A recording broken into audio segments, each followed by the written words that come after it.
তোরা global super league খেলতে গেছো নাকি বাংলাদেশের মুখে গোবর মাখাতে গেছো?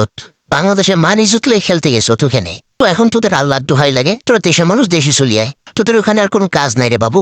তোরা যেখানে অলরেডি অবস্থান করতেছস, খেলতেছস, সেখানে অলরেডি তোদের বড় ভাই, তোদের গুরু, তোদের বস জাতীয় দল অবস্থান করতেছে, আর সেখানে তারা সুন্দর মতো বাংলাদেশের ফোন মারতেছে। তো তোদের আর বাংলাদেশের ফোন মারা লাগবো না।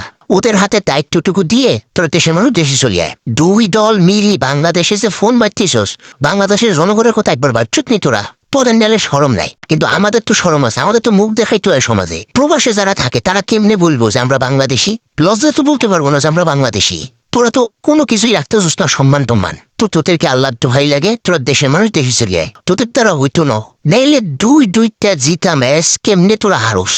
বাংলাদেশ জাতীয় দলের হয়ে খেললে একটা অজুহাত দিতে পারতি যে ওপেনাররা বা টপ অর্ডাররা ক্লিক করে নেয়, এই অজুহাতটা অন্তত দিতে পারতি। কিন্তু এখানে তো সেটাও দিতে পারবি না, কেননা ওপেনাররা এত সুন্দরভাবে স্টার্ট আনিয়ে দিছে। এরপর আর কি অজুহাত দিবি তোরা? এই যে সৌম্য নিজের উপরে ভরসা নেই যে ও মাঠে নামলেও জানে যে ও রান পাবে না, সেই সৌম্য গ্লোবাল সুপার লিগে রান পাইছে। তো তোরা এরপর কি অজুহাত দিবি? প্রথম ম্যাচে 24 বলে না 22 বলে 19 রানের ইকুয়েশন ছিল, এইটা তোরা মিলাইতে রসায়।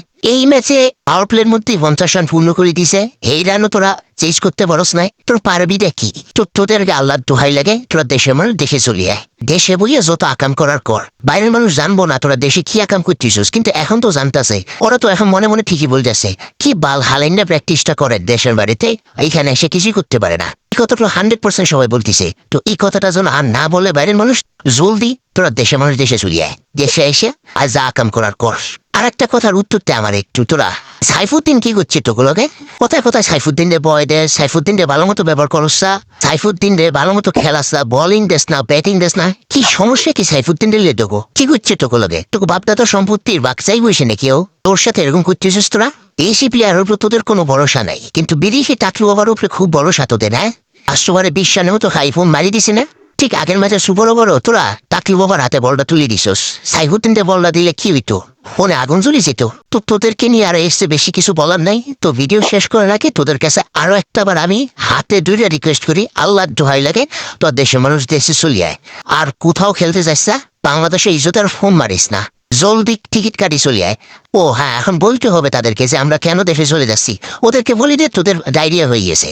সত্যি তো ডায়রিয়া হয়ে গেছে, তারাও বিশ্বাস করে ফিরবে যে তোদের ডায়রিয়া হয়েছে, কেননা মাঠের মধ্যে যেই পরিমাণ টাকটি গুচ্ছস, এতে ওদের বিশ্বাস হয়ে যাবো যে তোদের আসলে ডায়রিয়া। তো এই ডায়রিয়ার অজুহাত দিয়ে তোরা জলদি দেশের মানুষ দেশে চলে আয়। চাইছিলাম একটা ভালো একটা ম্যাচ দিয়ে চ্যানেলটা প্রথম শুরু করবো। আমি সাব্বাস ব্যাপারী এবং আমার বন্ধু আব্বাস চৌধুরী, এই দুই বন্ধু মিলে এই চ্যানেলটা খুলছি। কয়েকদিন থেকে অপেক্ষা করতেছিলাম যে ভালো একটা ম্যাচ উপহার দিব, হয় গ্লোবাল সুপার লিগ আর না জাতীয় দল। সেই ম্যাচটা লইয়া কথাবার্তা কইয়া সুন্দর মতো প্রথম ভিডিওটা বানায় স্টার্ট করবো চ্যানেল দ্বারে। অপেক্ষা করতেছি কিন্তু ভালো ম্যাচ আই না। একের পর একটা ঠিক হতেছে, জাতীয় দল টাট্টি করতেছে, তোরাও টাট্টি করতেছিস। পড়া আন্তর্য ভেঙে গেছে। পর ভাবলাম তোদেরকে নিয়ে এবার ভিডিও বানাবো, আমি অন্তত রাগটা তো জানতে পারবো। এখন থেকে আমি প্রতিজ্ঞা করে নিছি, জীবনে যত রাগ যারার আছে তোদেরকে নিয়ে আমি জানবো। ভালো একটা ভিডিও বানাইতে চাই, ভালো একটা ম্যাচ উপহার দিতে পারস তাই তোরা। তো বাবুরা, তোমাদেরও মাথা গরম হয়ে গেছে এদের খেলা দেখি। তো সেই মাথা গরম অবস্থায় যত গালি গালাস বুক থেকে বাইরে হওয়ার চেষ্টা করতেছে, সেটা ভিডিওর কমেন্ট বক্সে বের করে ফেলো। তোমাদের সেই কমেন্টগুলো নিয়ে খুব তাড়াতাড়ি আমি চলে আসবো। আর তোমাকে মাথা গরম বুঝতে পারতেছি আমি। তো এই মাথা গরমের মতো তোমাদের কাছে একটা রিকোয়েস্ট করি যে সাবস্ক্রাইবের বাটনে কিছু একটা মারি দিও, ফেসবুক ইনস্টাগ্রামের ফলোর বাটনেও কিছু একটা মারি দিও, উপকৃত হয়ে যাবো।